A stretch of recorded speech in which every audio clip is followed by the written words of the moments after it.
Boris Johnson has been tipped to seal a bumper post-Brexit trade deal with Australia this year in a move which would have huge benefits for both parties. And George Brandis QC, the Australian High Commissioner to the UK, suggested an agreement would leave both nations well placed to weather the economic storm triggered by COVID-19. The UK is focusing on tying up trade deals with a host of non-EU nations with Brexit now a reality. Writing in the Daily Telegraph, Mr. Brandis said, both our nations knew that, left unchecked, the economic damage of COVID-19 could outlast the virus itself. Both Australia and the UK had expanded government support to protect the economy and their citizens, and both were now targeting getting people back into the workforce. Mr. Brandis added, be it through a free trade deal, our clean technology partnership or the other areas in which we work together, Australia-UK collaboration will supercharge our recovery and ensure more jobs come back, leveling up our international engagement in 2020 by supporting a free and prosperous Indo-Pacific and protecting our interests in multilateral bodies. Also made clear that being out in the world,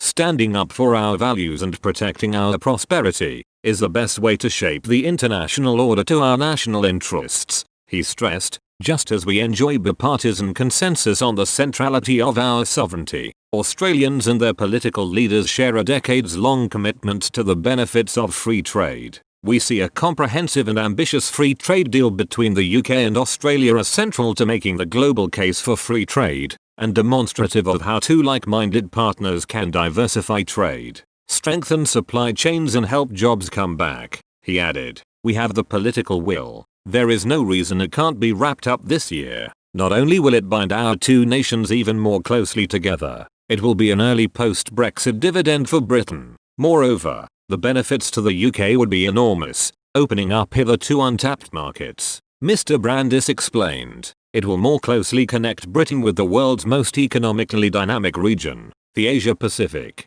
The heartbeat of the world economy in the 21st century. It would also mark an important step in the restoration of normality once the pandemic recedes, he stressed. He said, while Australia took early action to protect Australians from the virus by closing our international borders, the affection we have for our friends in Britain remains undiminished. We want to see young Britons living and working in Australia again and our best and brightest travelling freely between us, linking up ideas and industries that supercharge economies. Australia is working toward having borders that are open once more, and while that will take time, we have the skill set to do it. Britain and Australia got through 2020 by standing as one in safeguarding our sovereignty and protecting our prosperity. In 2021, we can take the lessons of that trying year, apply them together and truly make this the year of our comeback. Britain has already sewn up trade deals worth almost £200 billion, including agreements with Canada and Japan.